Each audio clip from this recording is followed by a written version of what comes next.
சந்திரகேந்திர யோகமும் சுக்கிரபலனும் நிறைஞ்ச ராஜயோகத்துல அமைஞ்ச ஜாதகம் இது. மந்திரி ஆகிற அளவுக்கு இந்த ஜாதகத்துல எல்லா அம்சமும் நிறைஞ்சிருக்கு. அப்படியா? அப்ப அன்பழகனை இந்த எலெக்ஷன்ல நிறுத்த வேண்டியதுதான். அதெல்லாம் நடக்கணும்னா முதல்ல அன்பழகன் கல்யாணம் நடக்கணும். 2 பேர் ஜாதகமும் நல்ல பொருத்தமா இருக்கு. இந்த வருஷமே முடிச்சிடலாம்.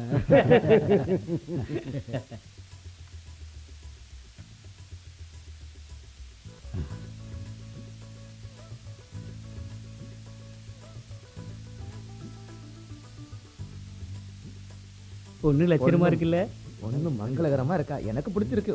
உனக்கு? எனக்கும் பிடிச்சிருக்கு. எங்களுக்கு பிடிச்சிருக்கு. உனக்கு? எனக்கு ரொம்ப பிடிச்சிருக்கு. எது, பிஸ்கட்டா பொண்ணா? ரெண்டும்.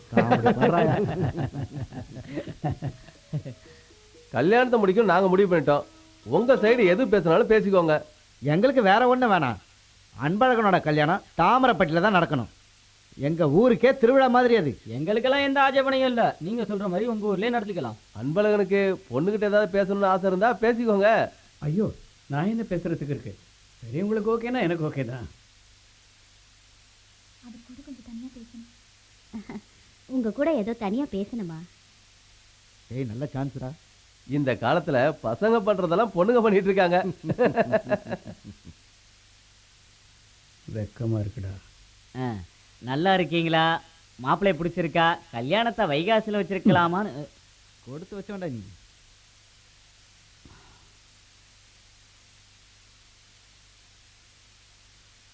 எத்தனையோ வரன்கள் வந்துச்சு, ஆனால் எனக்கு யாரையும் பிடிக்கல. முதல் முறையாக உங்களை தான் பிடிச்சிருக்குன்னு சொல்லியிருக்கேன். நிர்மலாவை எனக்கு ரொம்ப பிடிச்சிருக்கு. நிர்மலாவுக்கு? மன்னிக்கணும், இந்த கல்யாணத்தில் எனக்கு இஷ்டம் இல்லை. உங்களை பிடிக்கலன்னு இல்லை, நான் இன்னொருத்தரை மனசார விரும்புகிறேன். வீட்டில் யாருக்கும் தெரியாது. அவர் வேலை விஷயமா பாம்பேக்கு போயிருக்காரு.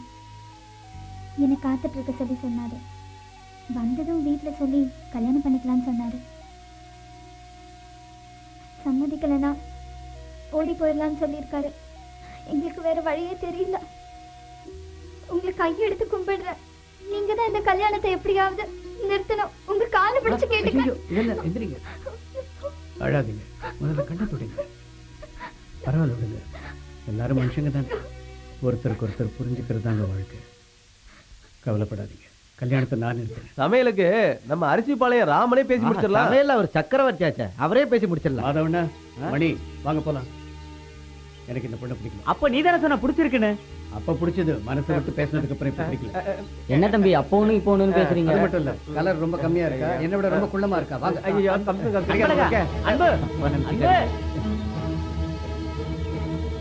அன்பழகா, ஏன்டா இப்படி பண்ற? எதுக்குடா நீ இப்ப அந்த பொண்ணு வேணான்னு சொன்ன? நில்றா, கேக்குறல்ல. இருங்க இருங்க, இது ஒண்ணு பெரிய பிரச்சனை இல்ல. பக்கத்துல சித்தார்ல ஒரு பொண்ணு இருக்கு, அதை பேசி முடிச்சிடலாமா? இவரும் பாக்குற பொண்ணெல்லாம் வேணாம் வேணாம்னு சொல்லுவாரு. நீங்க கூட்டு கொண்டே காமிப்ப. உனக்கு கமிஷன் வருது இல்ல? உன் கூட பொண்ணு பக்கத்துக்கு நாங்க வர மாட்டோம். சொல்லுடா, என்னடா குறை அந்த மகாலட்சுமிக்கு? பிரச்சனை தான். ஐயோ, அவ இன்னொருத்தனை லவ் பண்றாளாம். கல்யாணத்தை நிறுத்த சொல்லி காலை பிடிச்சு அழுதா. உடனே நீ இறங்கிட்டியா? என்ன பண்ண சொல்ற? மனசுல இன்னொருத்தனை நினைச்சுக்கிட்டு இருக்க ஒரு பொண்ணை கல்யாணம் கட்டிக்கிறது பாவம் இல்லையா? உன்னை கட்டிக்கிறதுக்கு அவளுக்கு கொடுத்து வைக்கலையாப்பா?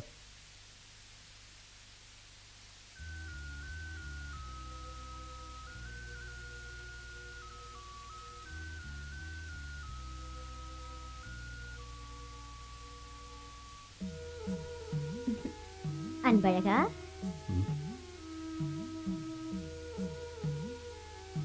அம்மா, இந்த சம்பந்தமும் அமையலன்னு வருத்தப்படுறியா? அம்மா, அது அவ கண்ணீரை பார்த்ததும் உன் மனசு கரைஞ்சிருச்சா? இப்படியே மத்தவங்க கஷ்டத்துக்காக விட்டு கொடுத்தா எப்படிப்பா? ஆசை இல்லாம இல்லம்மா. கவலைப்படாதப்பா, உனக்குன்னு ஒரு பொண்ணு இனிமேலா பிறக்க போறா. எங்கேயோ நிச்சயம் பிறந்திருப்பா. அந்த மகாலட்சுமியை கல்யாணம் பண்ணிக்கிட்டு நீ நல்லா வாழத்தான் போற. அம்மா, அம்மா,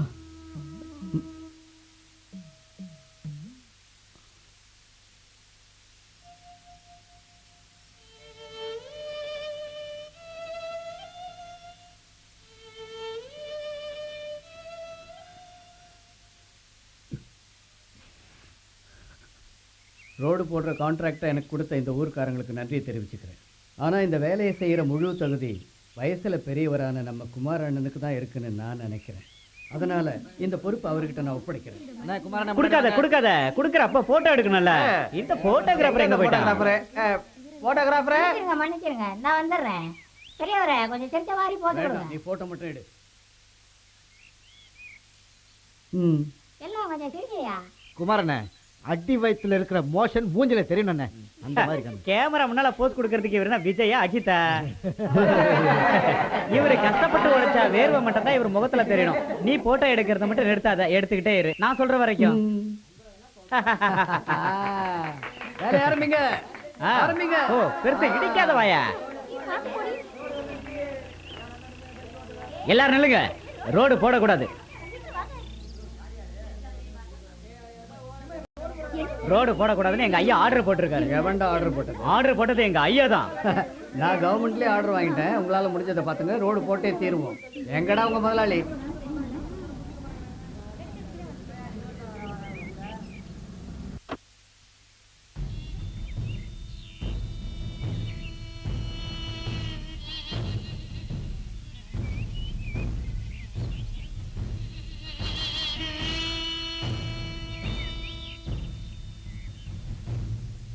என்ன அரண்மனை பொண்ணு பார்க்க போன இடத்துல கண்ணை கசிட்டு வந்து நின்னு கேள்விப்பட்டேன். எனக்கு ஒரு விஷயம் புரியலையே, தாமரைப்பட்டி மக்கள் இவ்வளோ பேர் இருக்கும்போது உனக்கு பொண்ணே கிடைக்கலையா என்ன? கூச்சப்படாம கேளு, நான் வேணா உனக்கு பொண்ணு பார்த்து தரட்டுமா? நான் கல்யாணம் பண்ணி நல்லபடியா குடும்பம் நடத்துறதுக்காக பொண்ணு பார்த்துக்கிட்டு இருக்கேன். உன்ன மாதிரி பெரிய மனுஷன் போர்வையில வப்பாட்டிகளை வச்சு ஜல்சா பண்றதுக்காக இல்ல. சரி சரி, பப்ளிக்ல நாமளே நம்மளை இப்படி அசிங்கப்படுத்திக்க வேணாம். இந்த ரோடு போடுற விஷயத்துல எனக்கு உடன்பாடு இல்லை. அன்னைக்கு நீங்க தானே மந்திரி முன்னாடி சரின்னு சொன்னீங்க. அது அன்னைக்கு. இந்த தேர்தல்ல மந்திரி எனக்கு சப்போர்ட் பண்றேன்னு சொல்லி உனக்கு சப்போர்ட் பண்ணி என்ன தோக்கடிச்சிட்டான்ல. அன்பழகன் தலைவரானவன ஊர் நல்ல அரண்மனை இப்ப இங்க ரோடு போட்டே ஆகணும்னு என்ன அவசியம்?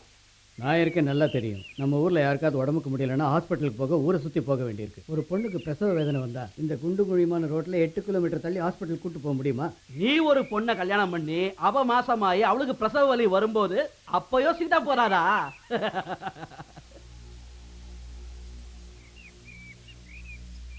நான் ரோடு போட ஒத்துக்க மாட்டேன்.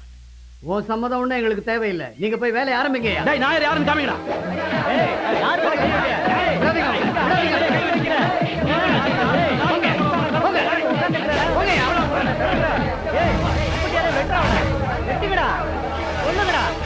ஓடுங்க, நிக்காம ஓடுங்க, ஒன்றுவோம் பாத்துக்க. ஓடி போயிருங்கடா. தாமரைப்பட்டிக்காரங்களோட நான் பார்த்த நாள்ல இருந்து லட்சுமி அக்கா இந்த மாதிரி ஓடா உழைக்கிறீங்க. எப்பதான் உங்களுக்கு ஓய்வு கிடைக்க போதோ தெரியல.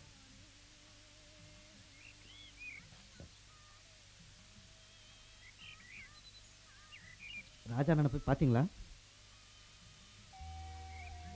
பாவம் லட்சுமி தான் வயிற்ற பட்னி போட்டு ராத்திரி பார்க்கலாம் துணி தைச்சி கஷ்டப்பட்டு கரையத்திருக்கா பொண்ணுங்களை. இதில் அவனார போய் ஜெயிலில் பார்க்கணுமா? நீ வேற ஏன் அவனை பற்றி பேசி மனசை கஷ்டப்படுத்துற?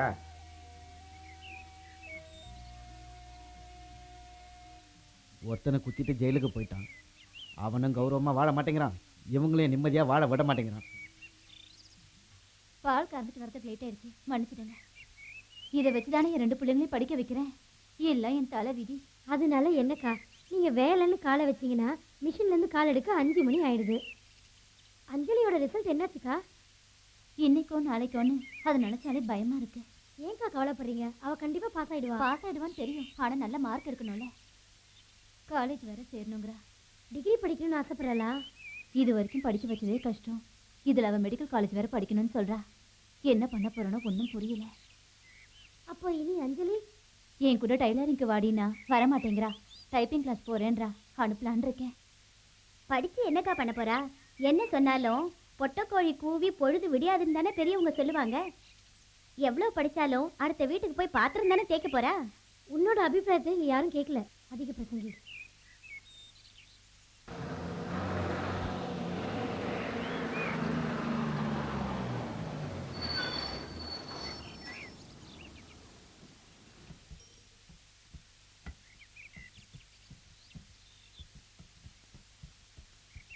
என்ன படம் பிடிக்கிற பேராண்டி? டவுன்ல என்ன விசேஷம்னு போயிட்டு வர? அட போடா, நம்ம ஊருக்கு ஏதாவது செய்தி இருக்கான்னு உன்னை கேட்டா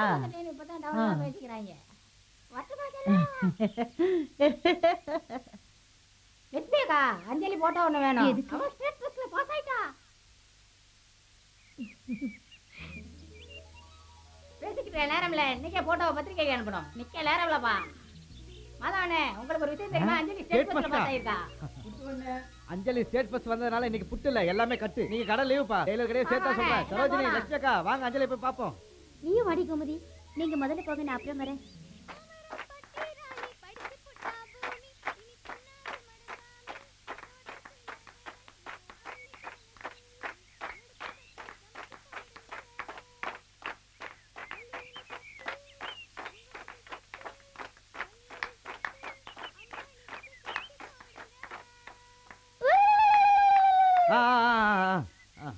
அஞ்சலி, இது வந்துட்டேன். அஞ்சலி.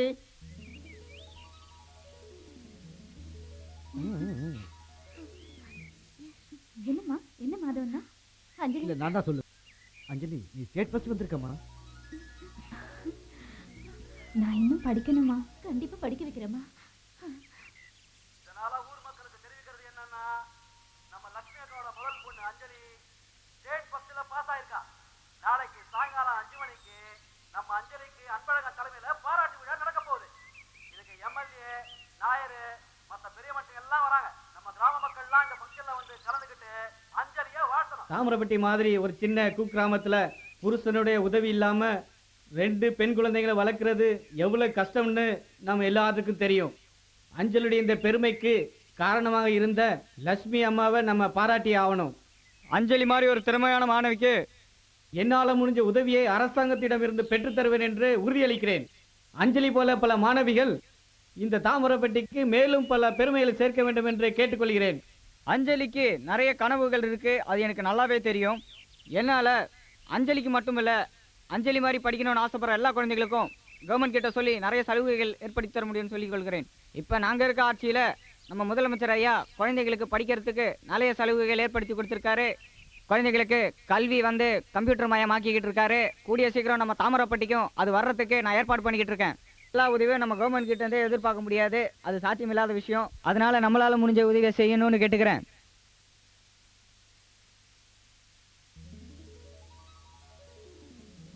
நன்றி, வணக்கம், வாழ்க தமிழ்.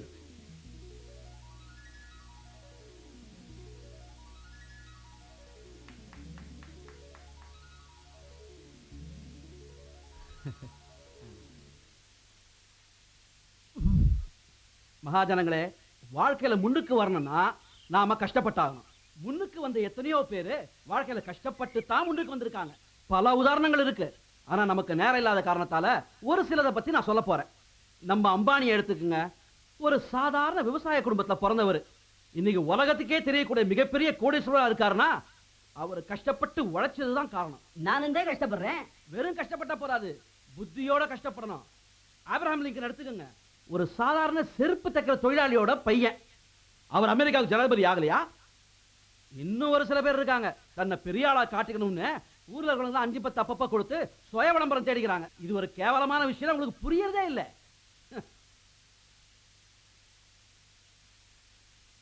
இதெல்லாம் இந்த நாயர் சொல்லித்தான் உங்களுக்கு தெரியணும்னு இல்லை, உங்களுக்கு இதெல்லாம் தெரியும். ஆனாலும் காசுக்காக அந்த தப்பெல்லாம் நீங்க இன்னும் செஞ்சுக்கிட்டு தான் இருக்கீங்க. உங்க எல்லாருக்கும் ஒண்ணு சொல்றேன், என்னதான் பொட்ட புள்ள சட்டை போட்டாலும் பாட்டுக்கு பேனா குத்த முடியாது. என்ன வேலை கேட்கிறீங்க?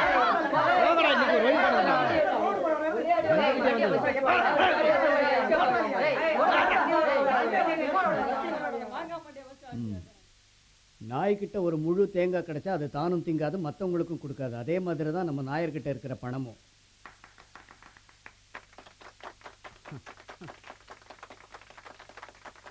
நாயர் யாருக்கும் உதவி பண்ணவும் மாட்டார், உதவி பண்ற எங்களை கேவலமா திட்டத்தை நிறுத்தவும் மாட்டார். நாய் புல்லையும் சாப்பிடாது, பசுவையும் சாப்பிட விடாது. எம்எல்ஏ ஐயா, தாமிரப்பட்டியில் இருக்கிற எல்லாருமே நாயர் மாதிரி கஞ்சத்தனமா இருப்பாங்கன்னு நம்பிடாதீங்க. சில நல்லவங்களும் இருக்காங்க. இந்த ஊர்ல இருக்கிறவங்களுக்கு நல்ல மனசும் இருக்கு, உதவுற குணமும் இருக்கு. ஒருத்தரை முன்னுக்கு கொண்டு வர நாங்க எப்பவும் கை கொடுக்க தயாரா இருப்போம். உங்க அம்மா பேரை காப்பாத்திட்டால.